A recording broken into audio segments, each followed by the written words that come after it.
on the place and now we never follow. We never follow. We never follow. We never follow. We never follow. Follow. Follow. Follow. Follow. Follow. Follow. Follow. Follow. Follow. Follow. Follow. Follow. Follow.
This is DJ Nikhil for you. Thank you for rocking the show. Mi sono alzato, oh bella ciao, bella ciao, ciao, ciao, stamattina. I'll see you at the end of the show. Till then, have a great panel discussion. All the best. Oh bella ciao, bella ciao, bella ciao, ciao, ciao, partigiano, portami via, che mi sento di morire.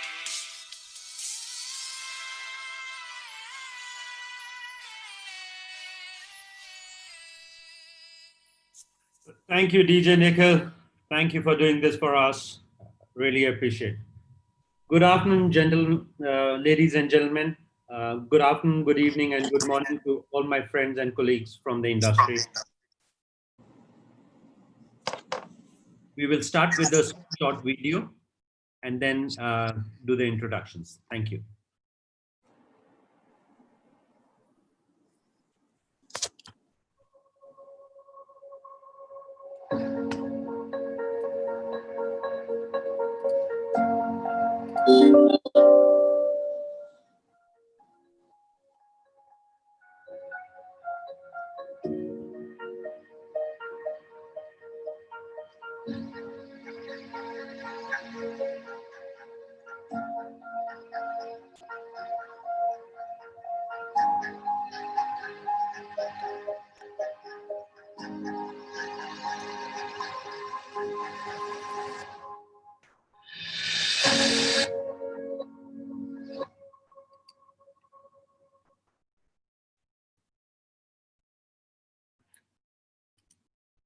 Good afternoon, everybody, once again. Welcome to this session, another Friday, another session, a panel discussion around consumer data models in a privacy-driven world. It gives me immense pleasure to actually have our panelists with us. But before I actually jump onto the panelists, I do want to take a minute to actually thank all the people on the front lines of the situation that we are currently dealing with, all the heroes, the unsung heroes of the COVID-19 war that we all are living through. I've taken the liberty of calling out a few on the slide in front of you, but I'm sure there are many more. And with all our gratitude and all our thanks to these people for their dedication, commitment, courage, that we are in the current position that we are in, to be able to deliver the kind of work, the kind of service that we are delivering to the society. I think it is their service and their delivery of their commitment that has helped us save countless lives so far, and they continue to do more as we go along. So once again, our heartfelt gratitude on behalf of the advertising and marketing industry to all the frontline workers, all the unsung heroes who are helping us to do what we need to do to keep the lights burning, to keep the economy growing. As I said, the discussion today is on consumer data models in a privacy-driven world. And I'm your host and moderator, Rohit Dadwal. I lead the Mobile Marketing Association at Asia Pacific. And I have been in this role for a few years. And my objective is to really, on behalf of the industry, to be able to bring together the leaders of the industry to showcase what is happening and what are the opportunities that we need to see. There was a poll that was initiated at the beginning of the login process that you may have seen. If not all of you have already voted, it'll be great if you can actually take that poll and have your say. We will address that at the beginning of the session. And at this point in time, I'd like to welcome our jury, an esteemed panelists of jury that we have, Jamshed, Ashish, and Christel. If you guys can please switch on your videos. Great. There you are. Welcome to the show. I hope you like the music. I was grooving to that music. It's one of my favorite shows from the television, which I'm actually watching, was the last song. So that was very interesting. But before I get into the session, let me introduce the jury. First and foremost, we have Christel Quek, who is the co-founder of Bolt, based in Singapore. She's been a technology executive throughout her life, passionate about the confluence of technology and media, as I understand.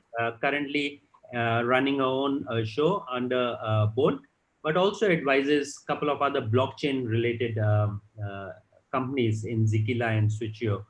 And in her previous roles, she's worked with Samsung, Brandwatch, Havas, and Twitter, if I am not wrong. Um, some of the fun facts which you will not find on Twitter about Christel is that she is an aspiring multi-hyphenate. Christel, you want to take 10 seconds and explain, because it took me a Google search to understand what that was. I like learning about new things, and I like meeting new people and, looking at different interests, multidisciplinary interests. So I play the saxophone. I try to learn how to code and, learn new things, trying to at least. Jamshed inspires me a lot, as you know. Jamshed I've known for quite a long time, so yeah. Hyphenate. That's a new word that I've learned today. And sorry? No, hyphenate, yes, that's a good word. Yeah. And she's recently completed her level 1 West Awards in wine and spirits. So you should be actually having a glass of wine and cheering this Friday session. No, I'm having a coffee, so cheers. Okay. Good. With that, let me go to Jamshed Wadia, Director of Customer and Marketing Experience at Intel at APAC. Jamshed has many credits to his accolades and accolades to his name. But just to name a few, he is the top 50 most influential people in Asia Pacific, according to the Drum magazine. 100 smartest digital influencers in Asia, and also the 2013 CMO Asia Award was given to Jamshed. Jamshed aspires to actually learn a lot at his work and is trying to work to make sure the confluence of, again, the technology and the media, especially driven by an organization like Intel, which is actually at the helm of affairs when it comes to innovation and technology. The one thing that you may not find about Jamshed online is that he's a person who tries to upscale and upskill himself every 2 years. Last 2 years, he learned cooking, which he's very happy with, and is adding the different flavors from around the world. But right now, he's learning Forex trading. What are the tips for the audience here, Jamshed? What's the currency we need to bet on? Oh, I don't want to speculate on that, but the only thing I would leave you with, and Christel knows probably more than me on this space since she's in the crypto world, but I would say that trading is not about making money, it's about risk management and money management. And if you do the money management well, you'll make money over the long run. So that would be my one tip for Forex. Okay, thank you so much. And with that,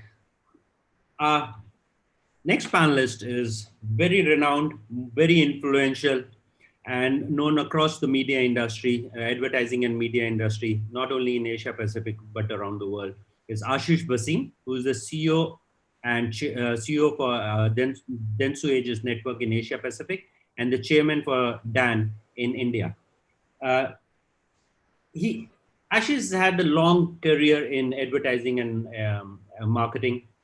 He's a veteran of the industry, and by a long way, he understands what are the dynamics of the industry. He's worked through his career at Initiative, Lintas, and many brands across the world, and has a very good understanding and very profound understanding of what this industry is. And I think it gives us immense pleasure to welcome him to this particular panel to give us a reflection of what the industry is going to be as it evolves, going from sort of a non-digital space, if you will, till January of 2020. If there was a AD before Christ and after Christ kind of a moment. I think in digital, it was before COVID and after COVID kind of a situation. Because whatever we've learned of digitization before COVID and what is going to come out of it is going to be entirely different. I think there's nobody better placed than Ashish to give us his view of what that change could look like, given his experience of the past and his vision for the future for an organization like Dentsu. What you may not find about Ashish on LinkedIn is that Ashish has been married for more than 30 years, has a 27-year-old son and a daughter, and he loves to read during his time off or leisure time, and travel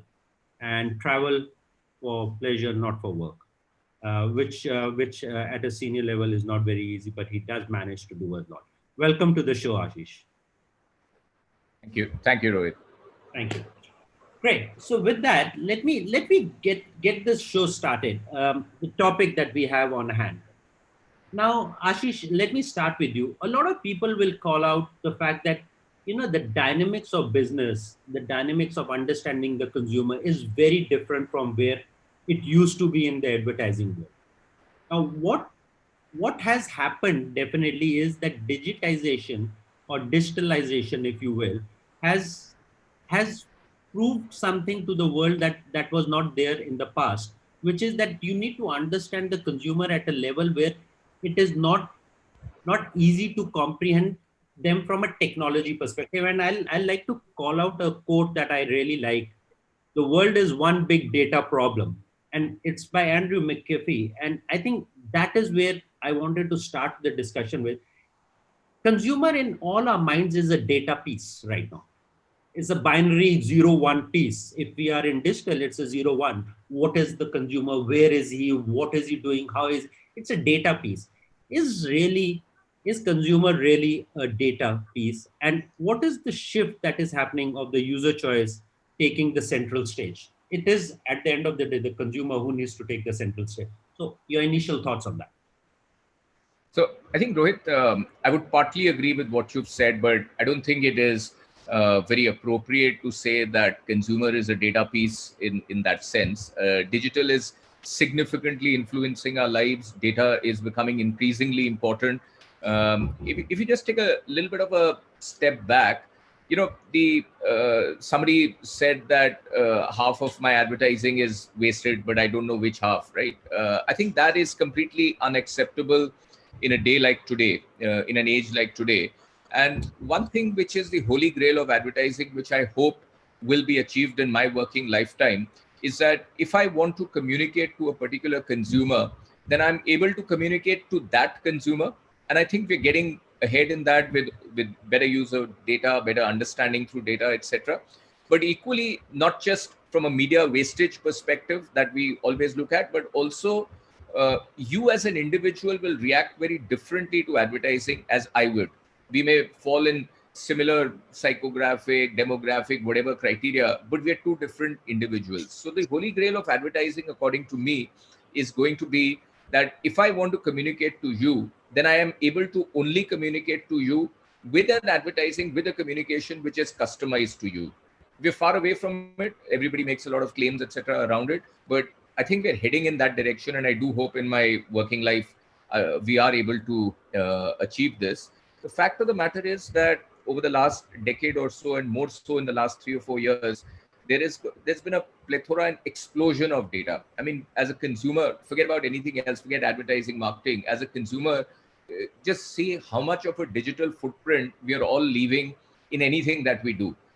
What books we read, which cinema we watch, what is our consumption pattern, where are we, etc. All that is trackable. Everybody is talking about big data. The reality is that while we're all talking about it, we're all very cognizant about it. I think we're just at the tip of the iceberg in terms of being able to handle it well enough and to be able to use it to its fullest capacity. So we're somewhere in the cusp of a change which is happening. We're in the beginning of it. It's a very interesting phase from an advertising and communication point of view. But I don't think there is any expert. There are a lot of people, agencies, clients, etc., who are better off than others. Many who are claiming to be experts, but I think we're all learners at best, and the journey has just about just about started in that direction. So from my point of view, it's a very interesting phase in advertising and communication. Every 10, 20, 30 years, a change happens, and we're right in the midst of it, and that's what makes it pretty exciting. One last point I'd like to say is that a lot of people, you also alluded to it, a lot of people have said that, through this coronavirus, through this pandemic, a lot of new trends have come in, right? My sense is slightly different. What I feel is that all these trends were actually all there. What the pandemic has done is that what would have probably taken 5 years or 4 years to happen, it's collapsed it into 4 months. So our learning we've been forced to learn in a much more collapsed time frame. It would have taken, in 4 or 5 years, we would still have had grandfathers and grandmothers on Zoom, but it would have taken us that 4 or 5 years to get there. I think this pandemic has forced it to happen in 3 or 4 months. Work from home. I mean, it was a trend which was already picking up. This is now hugely accelerated it by 10x or 100x or whatever. So I think what's important to remember in terms of consumer trends is not that the pandemic has caused trends. Pandemic has accelerated significantly a lot of trends that were already there, and it's picking and choosing. There's certain areas which are clearly going to be playing a much bigger role in the future, and there are certain areas which probably their best days are behind them. So I think as opening remarks, that's how I would like to cast this. I agree with you, and I think this is something I did not mean to say at the opening, that it is new trends. These are the changes that we have seen, which have been fast tracked, accelerated as in your own words, because there were a lot of these things that were on the fringe or the outskirts of all this innovation and adoption that was happening, but it's actually been transformed into a whole new reality. Coming to you, Jamshed, you guys sit in your role. You sit in an organization which is actually helping build a lot of the technology, but at the same time wearing a marketeer's hat. How do you see that gap closing for the consumers? Because these consumers today are apt at filtering information and moving effortlessly between channels. Now it is no longer the world of one versus the other. Now it is very difficult to navigate the consumer journey, if you will, today, or even map it to a certain extent. So how do you see that? And to Ashish's point, that these are exciting times, these are exciting new adoption, these are not new trends but adoptions, but how do you see this accelerating even further as we move from here and to 2021 and beyond? Yeah, sure. I mean, great comments, starting comments from Ashish. A couple of things I did want to add there was, one of the biggest things that are not on the balance sheets, there are three things that are not on company balance sheets. And one is the value of the brand, the value of its employees, and the second is the value of the data, the customer data. And the value of the customer data is one of the biggest values that a company has. And it's not on the balance sheet. And that is the complete mindset change that companies need to have, in terms of, if you start looking at data and you don't look at them as numbers, but people and your customers, I think that's the starting point. So these changes are actually cultural more than technological. So although technology is a means to get these things done, the culture has to be built in the organization. So that's number one. Number two is, I think we are definitely not, we're moving to the next big things. And like COVID has absolutely accelerated this pace, but these are not new things, as you rightly pointed out. These are things that were in play, but have just been brought forward a couple of, probably a decade forward. I think one of the things that we need to understand is that this is a good thing. The fact that the customer has the choice, the fact that the customer is concerned about the data, the fact that the customer is at the center of everything is a good thing. And I think companies need to adapt to that, and companies need to look at their customers as number one. And that's what's going to create the competitive advantage for the company. Is at the end of the day, it's about customer experience. It's about the experience that the customer has with the brand, the organization, at all touch points. it's not only just marketing, but it's with your website, it's with your HR department, it's with your sales department, employees, partners, etc. So all this is accumulation of all experiences. And if you keep the customer at the forefront of it, you're going to have great customer experience. You're going to care for their privacy and data and security. You're going to have customers who want to trust you. And so I think this is all leading up to all the good things, the right things. And brands need to just work harder to build confidence with their customers. And I think we'll get there as companies. So let's not think about it as a technology problem. Let's think about it as a business challenge, and it's also the right thing to do as well. Fair enough, and I think that's really important to look at it from that perspective. And because you spoke about the business challenges, and I couldn't agree more that a lot of these brand, customer, and employees are not on the balance sheet.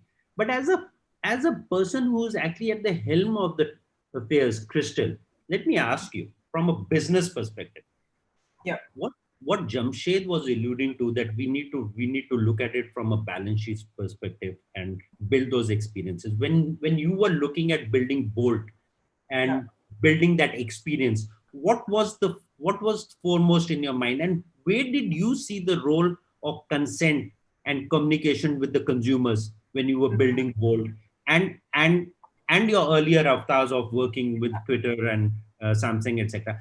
Was the consumer consent even considered at the beginning when the business balance sheet and the business propositions and strategies were being made? And what is the difference now? Yeah, I mean, I look at it as either building it as a sprint or going it for it as a marathon, right? Because if we want to be really tactical about it and sprint towards getting some sort of a return from our customer immediately, we're not going to make this a long-term viable proposition. And to Jamshed's point, build a really good customer experience. And I think just to maybe touch upon the point and give the context at the start, what Ashish and Jamshed have said, Satya Nadella actually said this, right? In the last 2 months, we actually saw 2 years of digital transformation actually happen. So for us, when we started Bolt 3 years ago, I wanted us to strike a balance between, number one, customer interactivity, user growth, having lots of induced and organic transactions through our ecosystem, and how do we also increase average revenue per user in the process, right? And not just by blasting advertising that people don't like or capturing user data which is not given to us without their consent, but how do we actually give value to the customer and also extract meaningful value for us in return? So that's why we really focused a lot on building interactivity, building an integrated wallet in our ecosystem, and not actually using the customer's data against them, but for them. So we take a lot of this really seriously by doing a lot of user service in our platform. We actually give out rewards to users for actually watching ads. So instead of actually monetizing every user directly by blasting them with advertising, we give something back to the user in the form of tokens for watching advertising on our platform or participating in our interactive formats. So in this process, we actually recorded, I think, close to 500,000 transactions in the last 6 months. Lots of new wallet addresses actually created, and we served over 100 million impressions by delivering real customer value in the process. Yeah. So when you give those tokens in lieu of watching advertising, it is the new way of compensating the consumer. This is not the way of the TV, radio, or print. There was no reward for advertisers, for consumers to watch advertisement. It was given, it was a one-way traffic. Now you are asking for consent in a manner by giving them something in return. Yeah, now, that's correct. If you were to push the envelope on this, is that the future? Would you say that is the future, or is that a reward that is being given for the mere measurement of some of the data that the brand marketer wants to see of views and clicks and everything else? Because that's not really the intent of the consumer. What's the difference between the two? Yeah, I think we are looking at it from a way of truly being able to deliver something of concrete value to the customer. Because when you are given a platform to use for free, whether it's Google or Facebook, you are the product. the user becomes the product. So in this case, when I'm actually, giving you something back for your time on the platform, we're actually really valuing you and your time and giving you something that you can tangibly use in return. So we don't want to make the customer the product. We want to make a platform for them. That's what we want to do. Yeah. Ashish, goes back to the first problem. Is consumer the data point? No. Christel just said consumer is the product. How is the world changing? One thing that I think, whether it's Christel or Jamshed or you or me, everybody will agree that whether they're a data point or not, the customer, the consumer is why we are in business. All of us, right? The only reason our businesses, any of our businesses subsist is because there is a consumer who we have to serve, right? All our attempt is that how do we find a better, more effective, more competitive way to serve our customer. Now, to my mind, data is a very intelligent way of fine-tuning that service that you provide or the product that you're giving to that consumer. Data is not the consumer. The data helps you understand, reach, interact, get the with the consumer. Ultimate objective of any communication, any advertising is that you want the consumer to do something, either buy a product or react with a product or go do a trial or do something, right?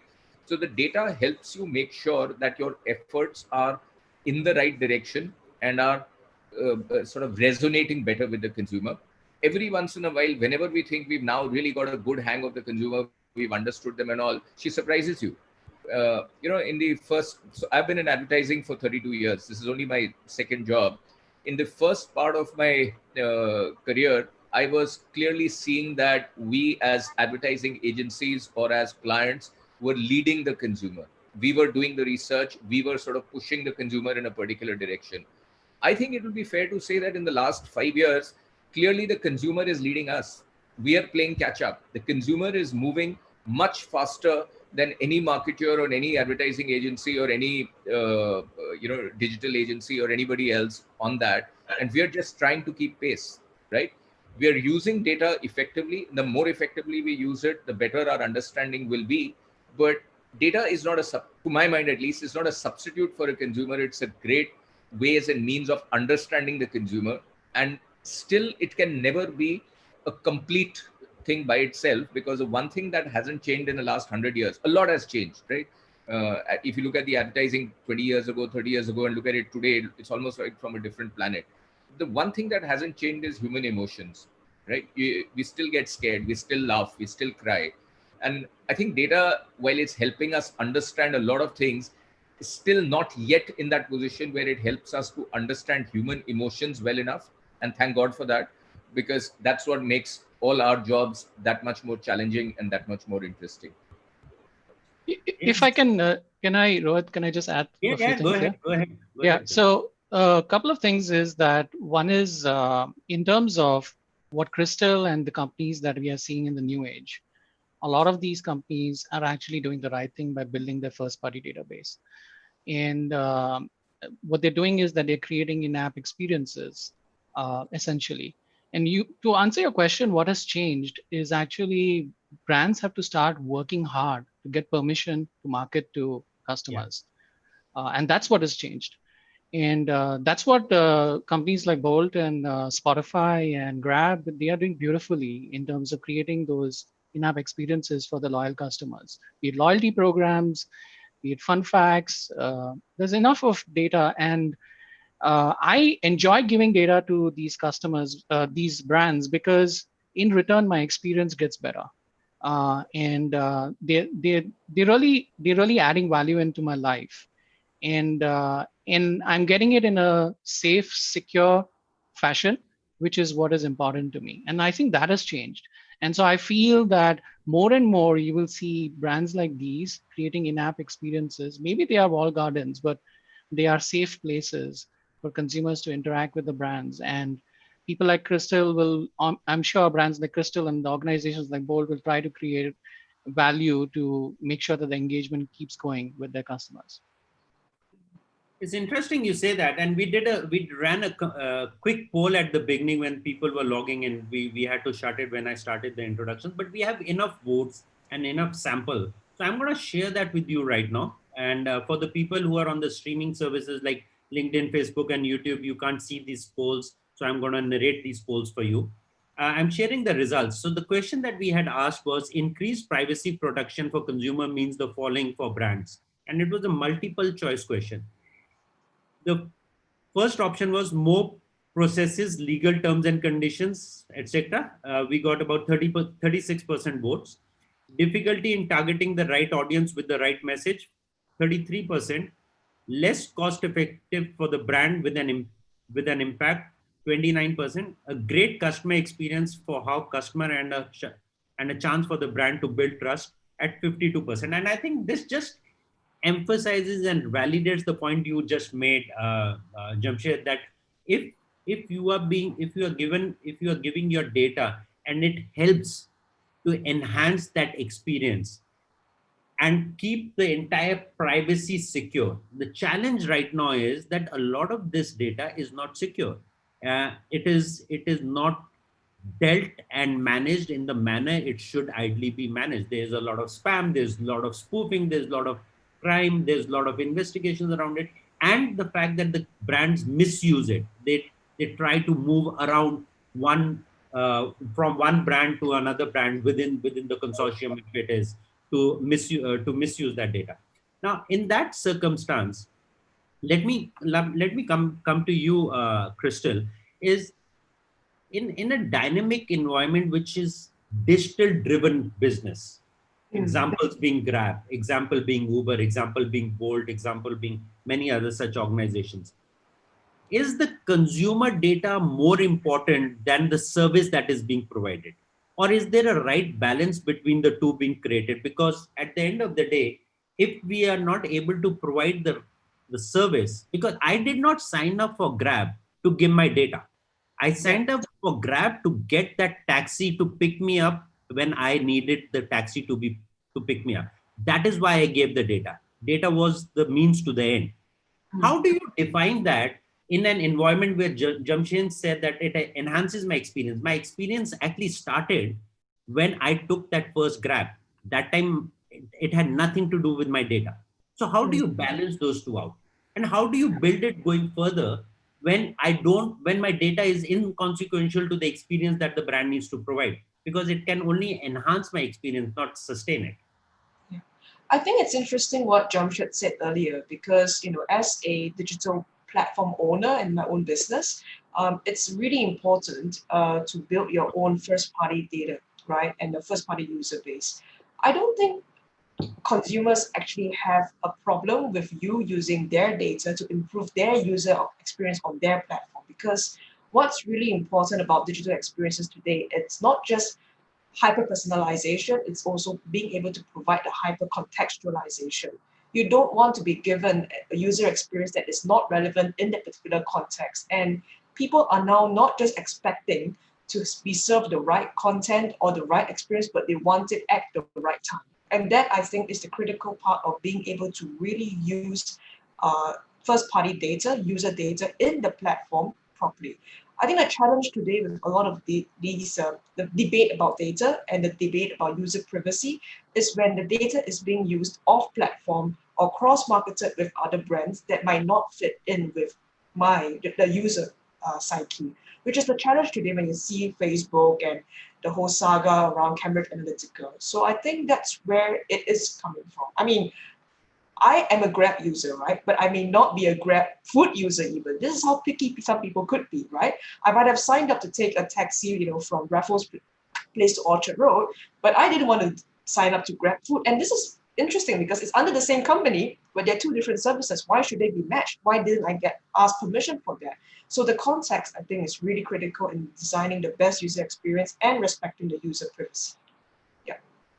I totally agree, and that was the kind of example that I wanted to sustain, that different brands within an umbrella thing. I did not want to name one, but thank you for pointing that out. Ashish, in that scenario, when you are driving this entire business, which is across markets, across brands, Fortune 500 brands, what is that advice that you guys give based from your learning, because you are sort of a conduit to the marketeers on behalf of the industry, to tell them, teach them, help navigate the industry? How do you position this, and what would your recommendation and thoughts be for the industry, I think I especially the would. marketing?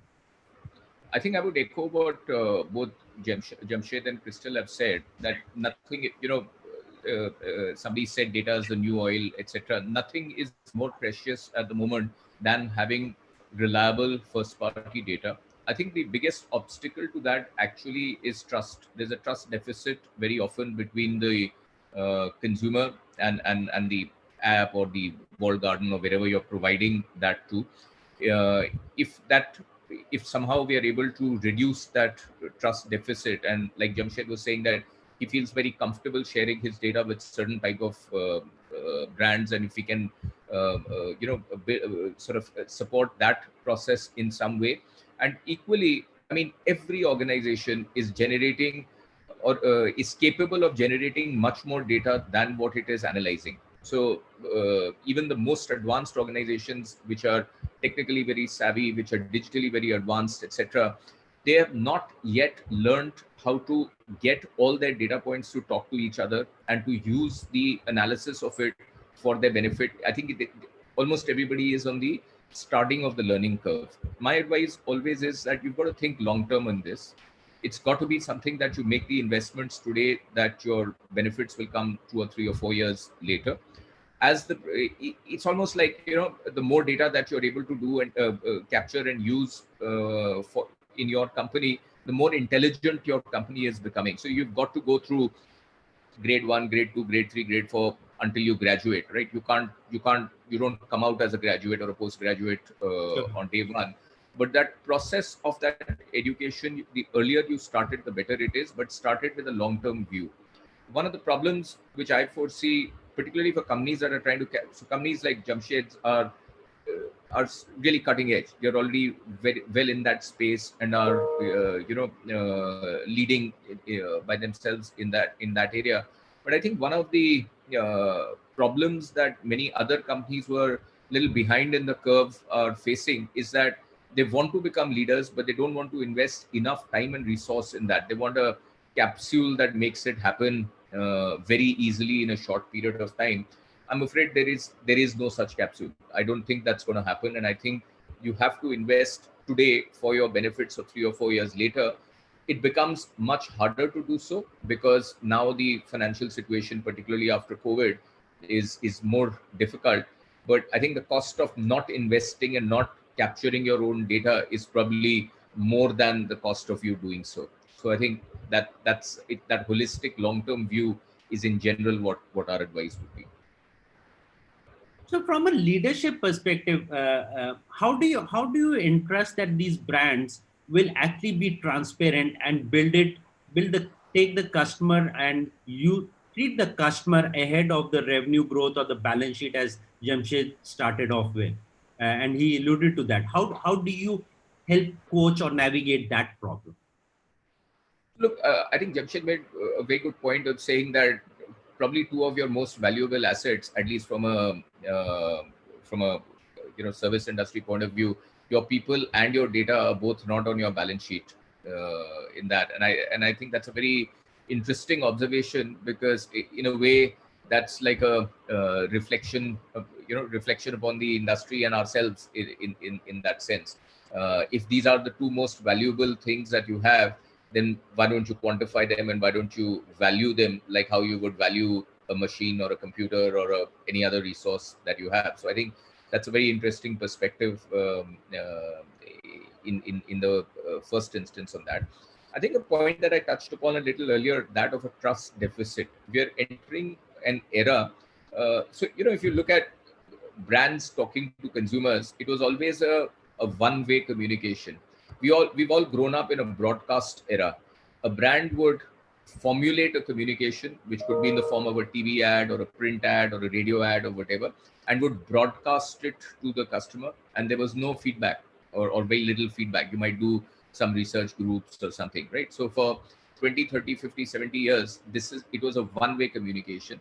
I think the digital era very quickly brought into two-way communication. And today what has happened is the communication, the message that a brand is giving is no longer in the control of the brand. You are not in control of your brand anymore.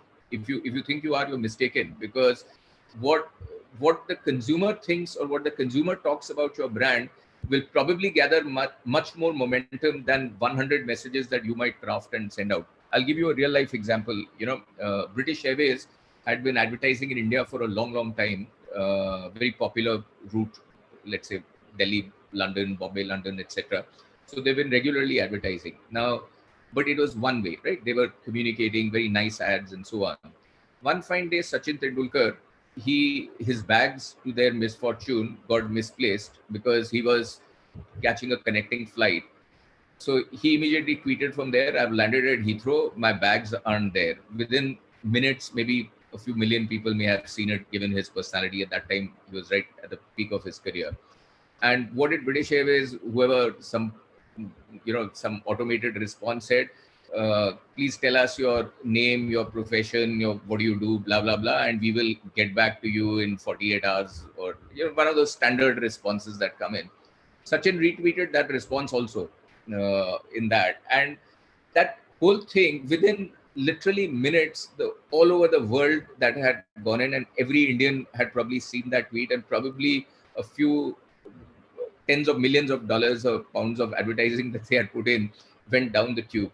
So the point is that no longer are you in control of your brand. You have given the control of your brand to not you. I mean, the world has moved in such a way that the control of your brand and the control of your communication has moved away from you to the consumer, right? And something that Christel said, that's where this comes in. We have to move to real-time responses, which is where usage of this data, the trust level, so that you're able to use it in a more effective manner, all of that needs to come in. And brands that are going to be leaders in the future are those who are going to be a lot more agile in their responses, and that agility and the contextual ability of that agility is going to be driven by the quality and ability to handle that data and the amount of trust that they've been able to build with their consumers for sharing that data. So I think that's clearly the direction we're heading towards.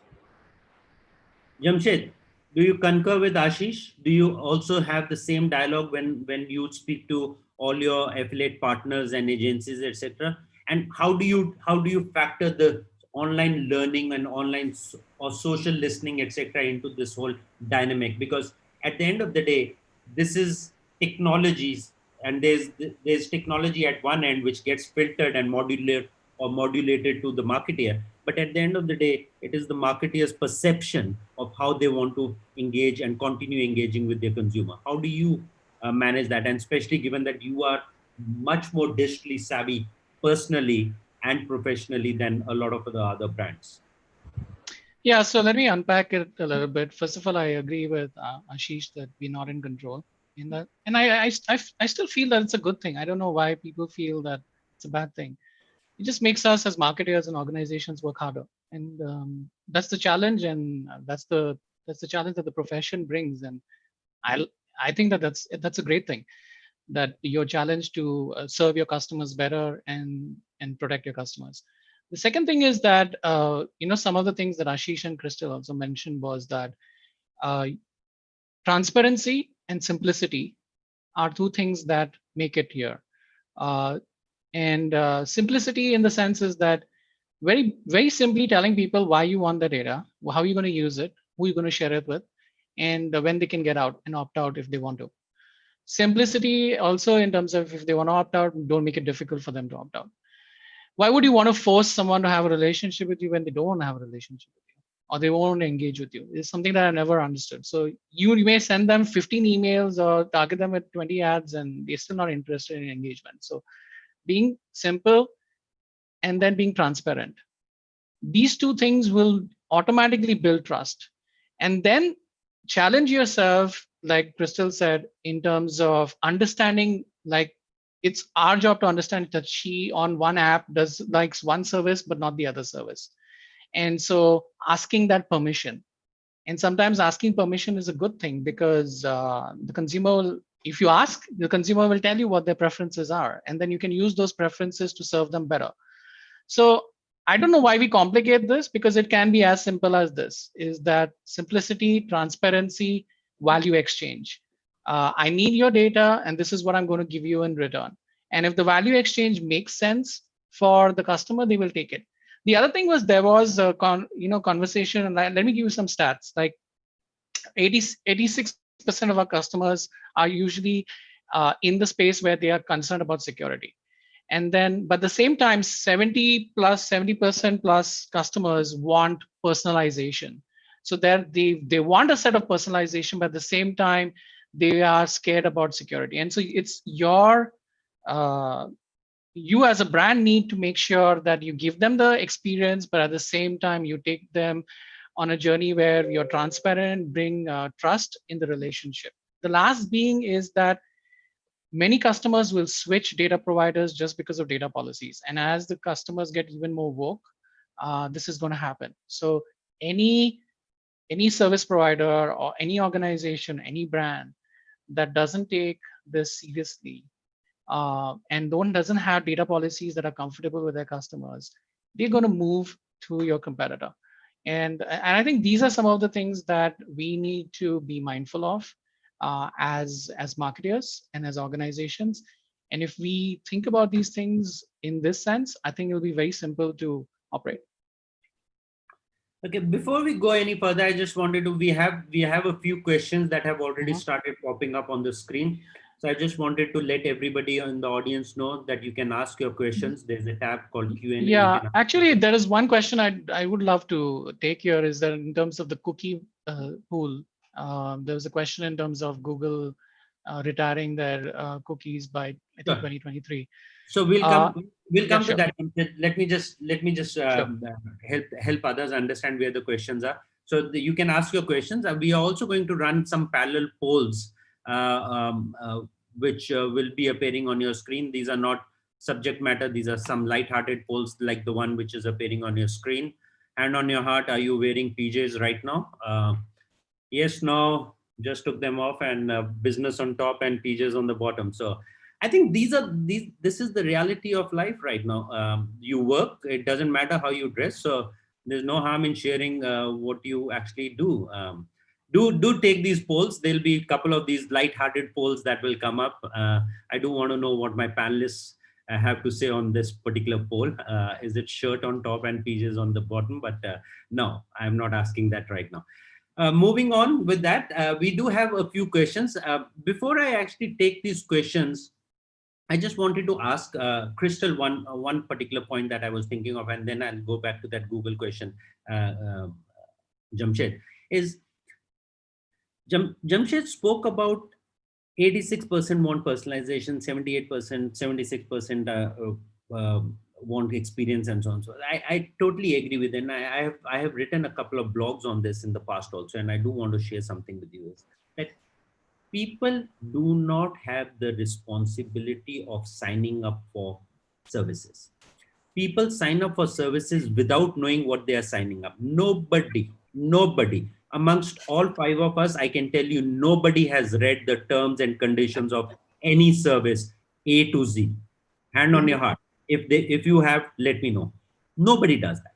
But that's not the point. It's not like an Apple terms and condition, which is 40 pages. You can't read it. But even a small thing, when you go to a shop, you buy a shirt for yourself and they say, can you please give us your number so that we can let you know when the next design comes? You don't turn it over and read what is written behind that.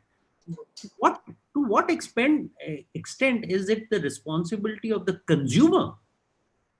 We keep on talking about the brands and the marketeers and the agency and the technology. Where does the consumer's responsibility lie? And how do we teach them? How does Intel, how does Bolt, how does Unilever, Procter & Gamble, how do we teach them that they need to understand what they are signing up for? First party data is very good, but if they don't know what that first party data is for, then is it really the first party data? Or are we still mixing and matching between Grab Taxi and Grab Food? What does it mean? Yeah, I think if I had to put an analogy to this, it's like giving someone my house address and having constant deliveries to my house. all day long. I can choose whether or not I want to open the door and let the delivery guy in, right, with the parcel or whatever they are trying to promote or give me. So in a certain sense, if you get tired of it, people end up, changing email addresses, but you can't always, do that all the time. I think at the end of the day, customer education about data, and particularly your own personal data, is going to be really important. And there's not enough understanding or awareness about that. You don't go about giving everybody your phone number or your personal, residential address. Why should you be giving out all this valuable information on what you like or what you don't like to everyone, unless, of course, you want to use it to hyper-personalize whatever service that you've signed up for. And to your point, right, I get really annoyed sometimes, for example, when I go in an offline experience, when I go into a store and I'm asked to actually fill up cards after cards on, my name, my address, just to buy one shirt or to buy one pen from Muji, right? And I'm like, why do you want to know all these details about me? And I refuse to do that. So I think customer education is going to be really critical in this sense. I don't know if it is the case really in Asia. I'm not so sure about that, but definitely in Europe, I would say the awareness and the understanding about this has gotten a lot stronger over the years. In Asia, people aren't as critical about first-party data and being turned into a product like in other countries. At least from our user base, from what I've seen so far, if they can get something out of it. Okay, sounds good. So we do have a few. I'll just like to add one more thing to what Christel said. We just concluded a research about a week or so ago. It's probably now in public domain globally. In Asia, countries like China, Singapore, and I think one more country were included. So it had good representation from Asia. And what is coming out of this is that the consumer today is realizing that this data has a value and therefore is expecting something in return. About 1 in 10, only 10% so far have said that we have used the data to get some return for it. But 44% have said that in the next 2 to 3 years, they expect to be paid. Now, when I'm saying paid, it doesn't mean paid in cash, but benefited in some manner with the data that is coming in. And about 38% of the people have blocked giving out their data in general, unless there's a very specific ask. So I think the broad trend that it shows me is that we are heading to a world where at least the more evolved consumers will start understanding that there is a value to my data. I've got to handle it carefully and like Christel said, not give out to everybody on that. And an interesting twist to this is going to be, particularly for marketeers and agencies like ours, if the consumer starts demanding something in return for that, I'm giving you something which is very valuable to you. What are you doing in return for me? So like Jamshed said, a better experience is what he gets in return. Tomorrow, somebody may want some benefit for giving that. And we will see this trend growing very rapidly over the next, let's say, 2 to 3 years, I feel. Okay. Thank you for that. I'm going to take a couple of questions and then going to come back to something that I had requested all three of you to do, is to share with me your best practice or the best consumer personalization experience that you guys have seen. So the first question that I have, and if you guys can please look at your questions, because there are specific questions that are being marked to each one of you as a panelist also. But the first question is, with Google planning to eliminate third-party cookies in Chrome browser, does the panel have a point of view on what the impact will be on tracking and attribution? And along with that, there's another question, which is, do you have thoughts on how iOS 14 update will bring changes for the industry? And I think they are very closely linked. While one is IDFA, one is browser related. These are both alluding to the same point, and I'm just trying to put these questions into thematic so that it becomes easier to be able to answer all of them. Jamshed, you wanted to start with the first point, and then I'll come to the others. Yeah, that's right. So I mean, this is a significant move. I think Apple and Safari, they made this move quite a long time back, and then it's followed by Google. I think there are lots of competing thoughts in terms of, from a technology perspective, how to do this. What's the next evolution of this space? And I think there are a couple of options there that the industry, there's no one option that is kind of leading the way. But I feel that personally, I feel that what I when I talked about previously was building your first party database and then working with your partners on second party data are the two biggest things that brands can focus on. And you will have to, in order to build that first party data and work with affiliates, partners, etc. for second party data, you will have to prove to the customers that you are worthy of having the data and you will provide value to them. And like that's a, like Ashish said, there's a in the research and report, there has to be a proper value exchange. And if they're convinced that there's a value exchange is there, and that's the best way forward. And so I will see a lot of brands building this experience and providing some form of either gated community or then creation of a relationship where they get a lot of information from the brand.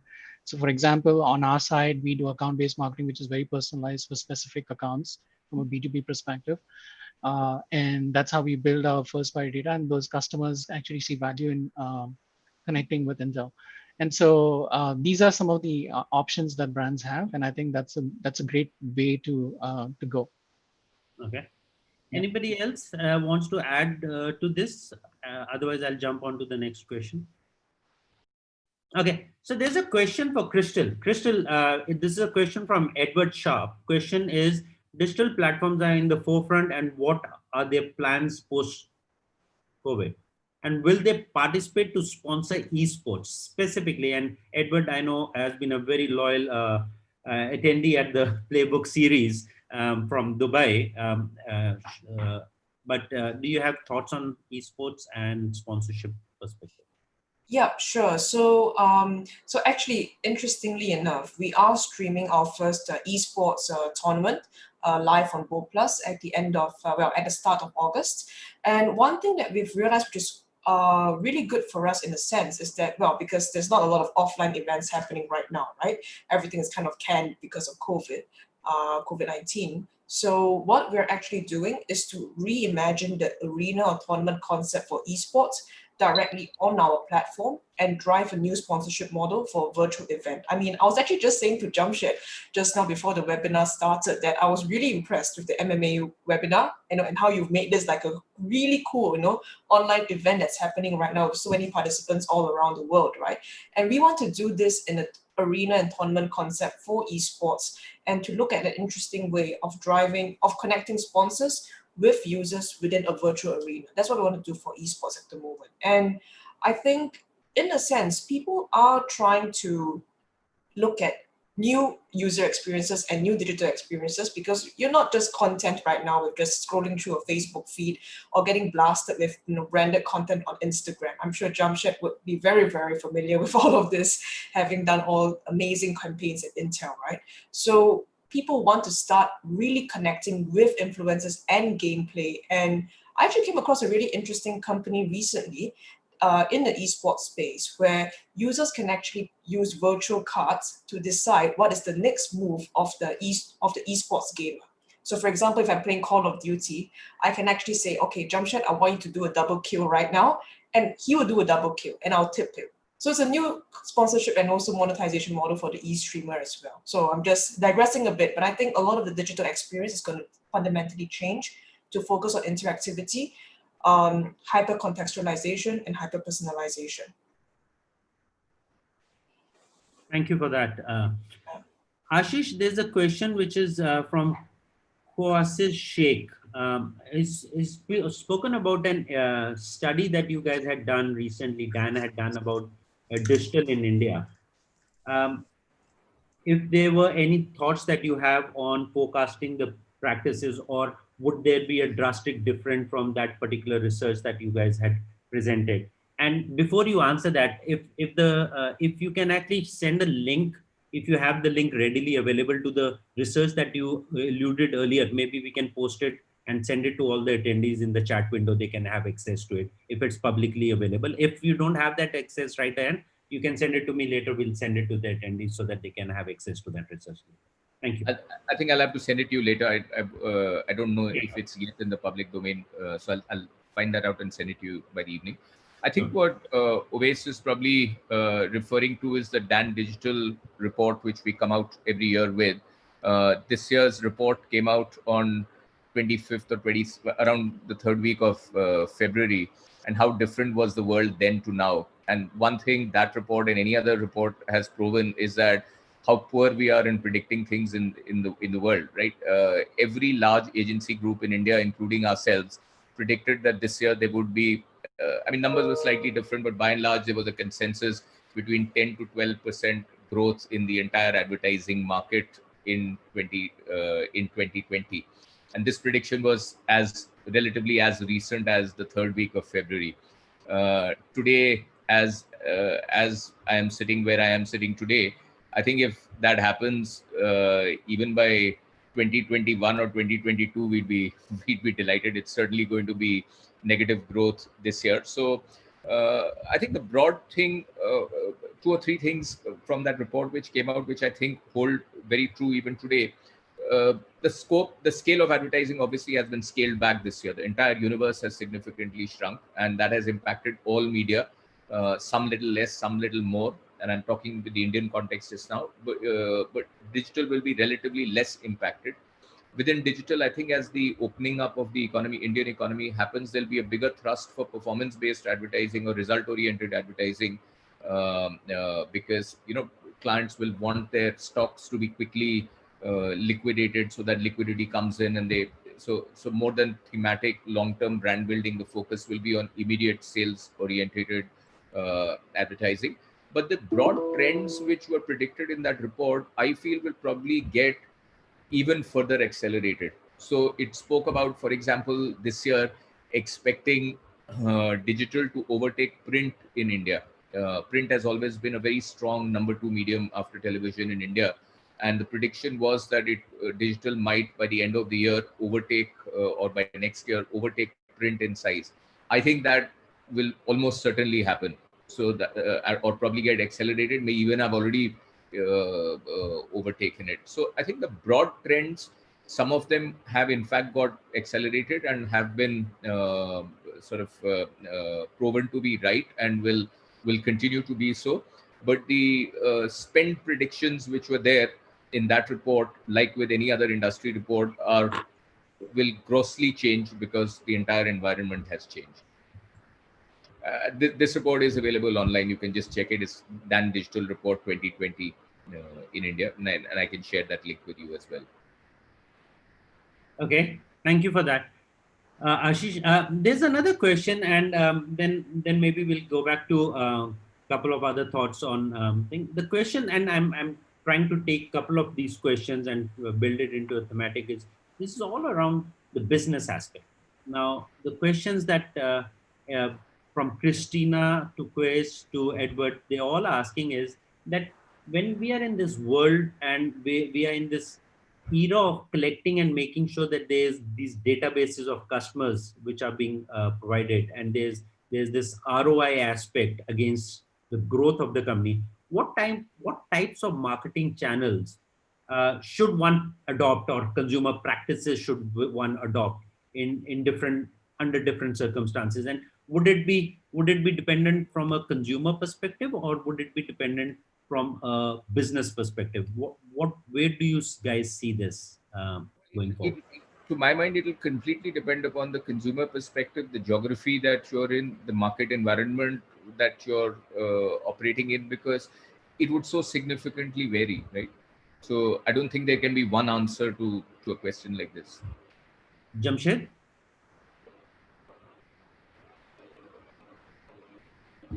Yeah. So again, I feel I'm with Ashish on that one.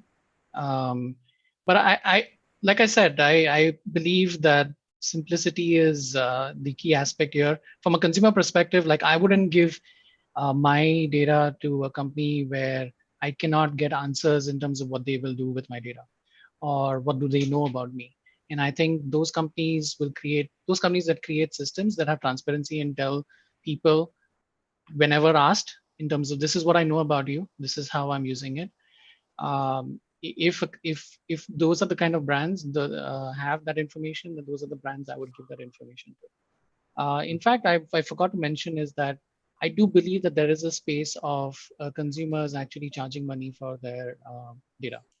And either it's Charging money to give their data? yes, I do feel that either it's a value exchange, so they're very clear in the value exchange that that value exchange has a certain monetary value to it. The second is charging, and that charging could be through loyalty programs. It could be through tokens like what Crystal and the team are doing at Bolt. I think that itself is giving an incentive for providing the data. So I do feel that there is more of this going to happen in this space. Okay. Cool. So I'm gonna stop the questions for now. If there are any other questions, we'll try and take them a little later.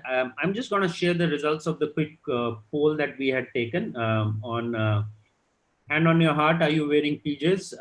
44% says never, which I sincerely doubt, but 100% yes is 25%. Business on top, PJs at the bottom 28%, and literally took them off a minute ago.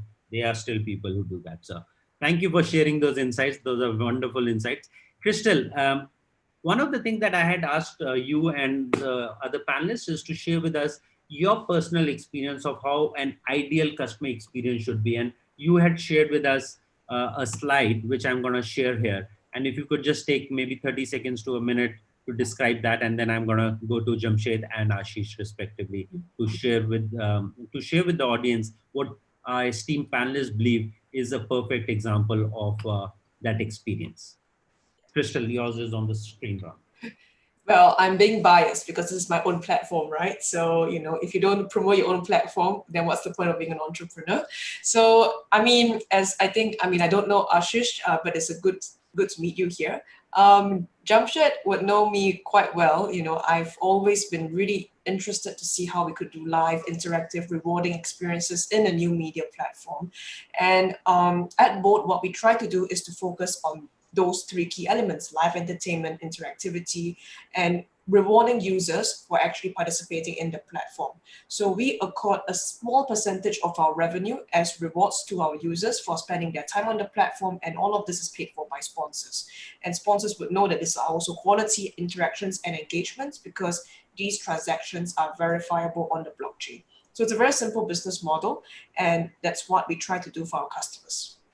And this has all been really inspired by a lot of the great work I've seen over the years, at the agency side, at Twitter. And I wanted to do something that could be, I would say, a model that would allow a customer's and brand's value exchange to be even more long-term, a bit more of a marathon than a sprint. Like, just instead of blasting little things here and there, let us build a real relationship together.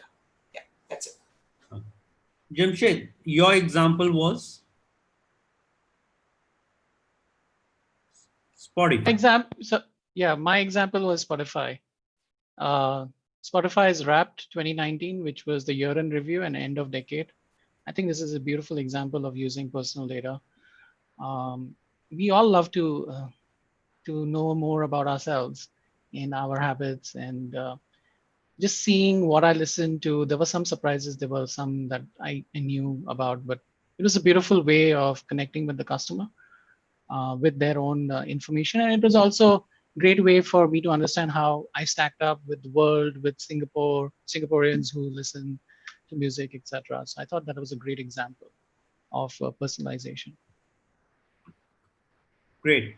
And Ashish, I'm going to show yours on the screen right now. If you could just take a minute and start explaining. So, even if you don't show it on the screen, I don't think it'll be very readable. But my example was for a company called Remit to India. Just to give the context, roughly $80 billion every year is remitted by Indians from overseas into India, from all parts of the world, from junior jobs to senior jobs to businesses, etc., who remit money backward. So it's a very, very big business and a very competitive business. And I think what Remit to India did was, through use of very smart data segments, they were able to reach out to the right people, and that many people are able to do. But equally, what they were able to do was what I was earlier saying, was to customize the communication in a manner that it was almost customized to the individual, though it was done in buckets and segments, but almost reaching a level that it was, because it was done at scale, customize it to, let's say, somebody is sitting in Singapore who's a man of a certain age and who likes cricket, etc., would get a very different ad from another person in Singapore in a very similar thing. And I think it was, to me, the first example of, at mass scale, doing personalization and serving hundreds and thousands of different creatives to each individuals. And I hope that this sort of area keeps expanding as we go forward. Great. Thank you for that. And I think I have personally experienced both the Spotify one and the Remit to India, because I am one of those who actually uses the service Remit to India, Ashish. So I know exactly what you're talking about. I have experienced that. And Spotify, obviously, the songs and the list that they had built at the beginning of 2020, I thought was a very pleasant surprise, something that I even listen to nowadays when I go back to Spotify. So that's very interesting. Thank you once again for your time. I'll try and summarize before I have the last discussion point, which is what your thoughts are for the future. Just wanted to summarize a couple of points that you guys made, and I think it is really interesting to see where we collectively as an industry are looking at things, and how we are looking at, to Ashish's point at the beginning, how we are looking at accelerating all these changes, because these were things that were in the making over the last 5, 7, 10 years. But all of a sudden, due to COVID, this has all accelerated. And the emphasis that I have of there's no playbook for this is that this is a great opportunity. Once we come out of this on the right side, there's an opportunity to thrive in this business, and to thrive and to make a different kind of a mark. And I think from an advertising and marketing perspective, to be able to touch all the consumer touch points, and to be able to have that, to quantify those numbers, to Jamshed, your point of not being on the balance sheet, the customers, the employees, and etc. And Ashish rightly said, if there's a way to quantify that, we do not necessarily need the consumer to be the product. It is important that we understand where the consumer is, but we can change the terminology and the discussion that needs to happen. And I think that was very interesting. Permission from the brands has to be taken, and I think brands need to be cognizant of the fact that they need to understand the consumer even before the permission, because a lot of the times the consumers don't know what they are signing up for, and there is no capsule for understanding this. You have to go through level by level, grade 1 to graduation, as Ashish was saying. And to Christel's point, I think if you're not able to deliver the value that you want, because you are so digitally savvy in today's world, especially on a platform like Bolt, which is built on digital, built on transparency and simplicity, to Jamshed's point, but to deliver that in an environment which is Bolt is what the future is. And if you can do that, aware of the fact that consumer has rights, consumer has preferences, consumer has choices, and if you do not cater to those choices, there is a lot more choice for the consumer to go to. And it's not a data. Consumer is not a data. We should not look at it. Internally as a business, we can look at that as a data point, but we need to understand, and as Ashish said at the very beginning, half of the advertising which is spent, advertising dollars which used to be the old spiel, we don't know where they are being spent. 100% of that dollar is spent, is trackable on digital, and we better do a good job of that going forward, because we know that we can track everything. So that to me summarizes the fact that we know where the future is, where we want to be headed. But before I let you guys go, quick one line on what does the future hold for us? What do you think is the future? And in one word, if you would personally want to summarize what that future is, what would that be? I'll give you a sentence, not a word. First of all, it holds a lot of excitement. There's going to be a lot of change, and I always get excited by change. But if I have to put one word, I would say real time. We'll need to be a lot more agile to be able to respond in real time. And that's where the real usage of data will come in, and that's where winners and losers will start happening. Real time. Okay. Jamshed? I think we are in the trajectory is the right trajectory, is the customer is at the center of it. And I feel that that's the right thing. It's the right thing to do, not only from a business perspective, but it's from a consumer perspective. And I'm really, really happy with the trends that are happening. And as marketeers, we need to work harder to gain the trust and to create those contextual experiences that will help us grow our business. So what is that one word for the future for you?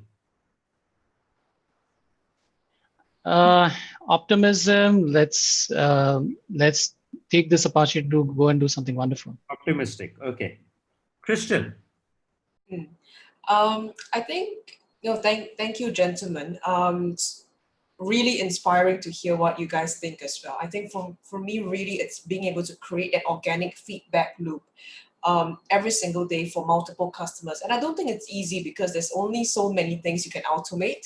You know what I mean? So being able to develop that customer centricity in a personalized and individualistic way, it's extremely difficult and challenging, but I believe it can be done with time, understanding the customer. So I would say my one word for the future would be interactivity, because I hope and I wish that, in the future, our industry would really create that interactivity organically for every single user. And that would be amazing.